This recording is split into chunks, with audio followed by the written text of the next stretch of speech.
What's up, fan cakes? Japan Cakes back with a little video. And although I'm a little late to the party, today I'm going to be talking about Pokemon Sun and Pokemon Moon. Yeah!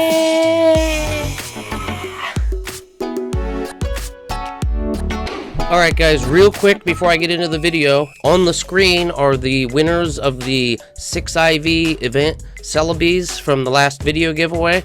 And if your name's on the screen, add my friend code in the link in the description below and leave a comment with your in-game trainer name and friend code and we'll trade. If you like this video, comment and are subbed.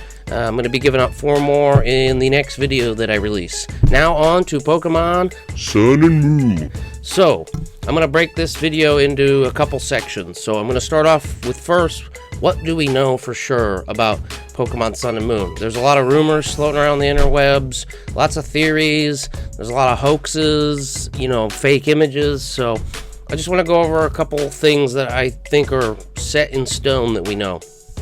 So we know for sure that Pokemon Sun and Moon are coming out this holiday season in 2016 on the Nintendo 3DS. It doesn't seem to be a new 3DS exclusive, so any 3DS should be just fine. Number 2 is that Pokemon Sun and Moon are being released in 9 languages. All the languages are available on every cart in every region. This includes the originals, Japanese, English, German, Spanish, French, Italian, Korean, but now Pokemon Sun and Moon have the additions of simplified Chinese and traditional Chinese. Alright, and the recently released Pokemon Red, Blue, and Yellow games are going to have the ability to use Pokemon Bank and transfer Pokemon from those games to Sun and Moon. This is going to be the first time that Pokemon from 1st and 2nd gen were able to climb their way up the tiers all the way up to the newest gen. So this is that's pretty cool. Another thing, number 4, that I'm putting on my list here is we know that you'll be able to use Pokemon Bank to transfer Pokemon from XY and Omega Ruby as well.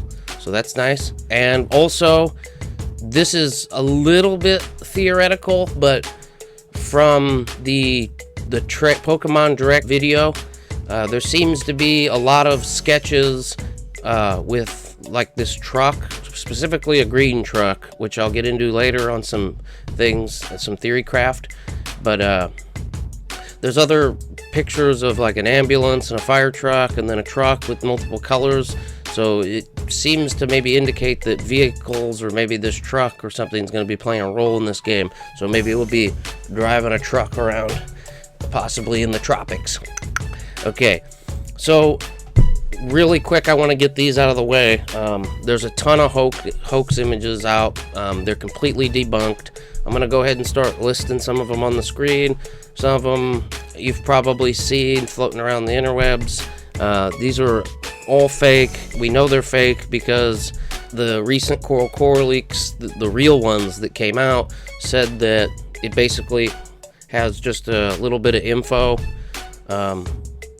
just some text, and just says that they're going to be revealing stuff in the next month's Coral Core. So we know all these are fake.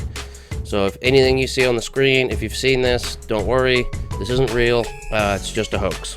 Alright, and like I said, the real leak, which is kind of a cool looking image, doesn't say anything besides more coming soon. Coming soon. Okay, so thanks for that. Okay, now I want to get into some theories that are kind of floating around the interwebs. There's a lot of theories that I've seen, but the most convincing theme is the theory that the newest region in Sun and Moon, are based on Hawaii is the setting for the region. There's a lot of evidence to support this. So now you probably want to know, if you haven't seen any of the evidence yet for this, why does this seem so plausible and what are people talking about? Okay, I'm going to go over what I think are the most reasonable pieces of evidence that show that this is going to have a Hawaiian theme. And these aren't in any specific order of like most important or not, so they're just kind of in a random order. But so here they are. Okay, so the artwork in the Pokemon Direct video depicts a yellow fire truck, okay? Now, where in the world could we possibly see yellow fire trucks? If you guessed Hawaii, you were right. Almost all of the fire trucks in Hawaii are yellow. I don't usually see yellow fire trucks, but apparently in Hawaii, that's a thing.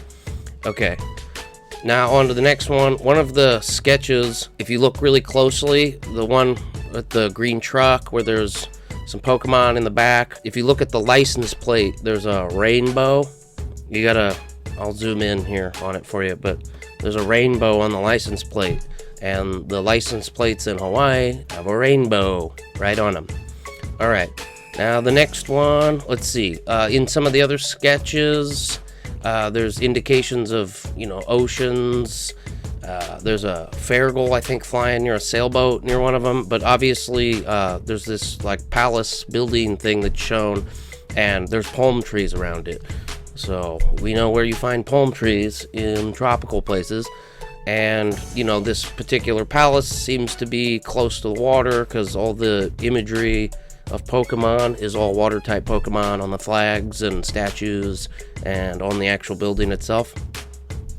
All right, and this one's a little bit obscure, but I think it's kind of some evidence that they had this planned. So the next one is that there's an item in the game coding of X, Y, and Omega Ruby Alpha Sapphire, and there's no way to currently to get this item, and no one really knows what it does, but it's called Strange Souvenir, okay? And it happens to resemble, very closely resemble a tiki totem, which is a kind of Hawaiianish kind of a thing. I don't know if Hawaiianish is a word, but we'll just go with that. The description on the item in these games says, an ornament depicting a Pokemon that is venerated as a protector in some region far from Kalos. Maybe, okay, my particular theory on this is somehow it's connected to Volcanion, and this is a reference to him. Maybe there'll be some way of getting this item and integrating with Sun and Moon at some point. Volcanion, also being a volcano type Pokemon, seems to play very well. He's the only Pokemon that's not released yet. Sun and Moon are coming out, and Hawaii is basically a bunch of volcanoes. Seems to be a lot of things matching up here. This is just a tiny little thing, but a tiny little piece of evidence, but you know how Nintendo likes to slide in little Easter eggs in. So during the Pokemon Direct video, once they start showing, their little trailer scene, there's a scene where it shows Vivillon come up in a trade. They just happened to select the Hawaiian form of this Pokemon, the one that's only accessible in the Hawaiian region. They had a lot of forms to choose from, and they chose that one, so just saying. So those are basically the most convincing pieces of evidence that we're going with the Hawaiian theme for this region on 7th gen. There's more stuff out there. If you guys think there's other convincing evidence that I glossed over or didn't cover, feel free to drop a comment, and maybe I could make a follow-up video and talk about other things. Also, I want to point out this isn't about it being a Hawaii setting, but there is a scene in the trailer video thing where it shows Solrock and Lunatone on the same team battling for a second or so. I don't know if this means anything, but Sun and Moon seem to could possibly have some correlation, or they try to integrate these Pokemon into the story or theme. I don't know what they're gonna do, but it's in there, so check it out. Okay, the last thing that I wanted to go over is, what do I think that I'd like to see in this version that hasn't been in past versions? There's been talk that maybe you'll be able to spin the camera around because some of the sketches show like side views of the buildings and stuff. That could be cool. That's not necessarily anything that I think has to be in it, but it could be kind of cool. But I think my number one thing that I'd like to see is a better global trading system. I think the systems that they've given us in the past games are inefficient for a true Pokemon trainer who wants to get their trade on. So if they could give us, I'm talking, take the GTS, everything they've ever done, and just scrap those old ideas. I don't think they were very good. And just build a whole new system from the ground up. Obviously, then they've already made it, probably, so this isn't going to sway them. But I hope they started from the ground up to make some intuitive, easy to use system for really being able to match up the kind of trades that you want a lot easier. So the other thing that I think could be possible, and I also want, would be some sort of integration with having vehicles. You know, they experimented with roller skates and stuff, and there's been bikes, but vehicles would be pretty cool.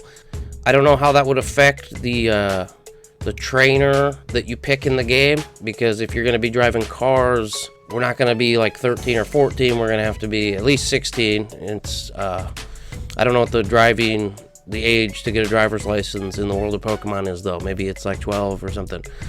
But yeah, so they showed a lot of pictures of trucks, and they had one particular truck with like in different colors and stuff. So it'd be cool if you could have vehicles, maybe customize them, colorize them, you know, get a paint job. And also it could be cool if there's multiple kinds of vehicles. I was thinking back to like some of the old school RPGs that I like, where specifically like Final Fantasy VII and other games where there's different parts of the like world map and landscape that you need certain vehicles to navigate through. So maybe they could have, like, since we're in Hawaii, maybe like some kind of four-wheel drive thing for off-terrain, and who knows, maybe even like some kind of a boat to get out in the water. You know, a truck apparently seems to be good just for driving on the roads. So all right, and yeah, and the other thing that I was thinking is, maybe, I'm really hoping they have this, but they should have other ways to catch Pokemon. Like, instead of just throwing Pokeballs at them, maybe you can jump and tackle him and just squeeze him and hug him and kiss him to death. I'm just kidding. I mean, Pokeballs are fine. One more thing I want to mention about Sun and Moon before I go. This is probably nothing, but on the official Pokemon website under Sun and Moon, it has a little bit of information on the sidebar, and where it says players, it says TBD, which is, I guess, to be determined, to be announced, something like that. Maybe I'm reading too far into this. I would think they would say one player, but I don't know what it says on the other games. I don't have a case near me, but I don't know. It could be cool to have some sort of like co-op stuff, like in the gameplay. I'm sure they'll have some cool ways of playing with other players that aren't just battling, but I'd like to see some cool ones, some cool ways to do that.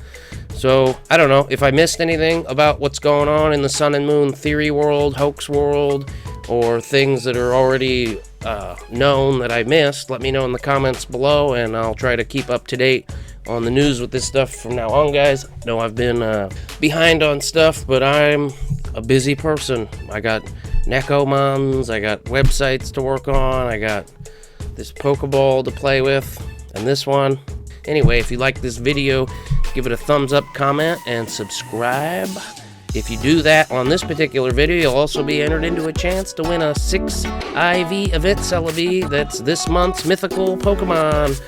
And it's going to have 6 IVs, so he'll be a strong little guy flying around.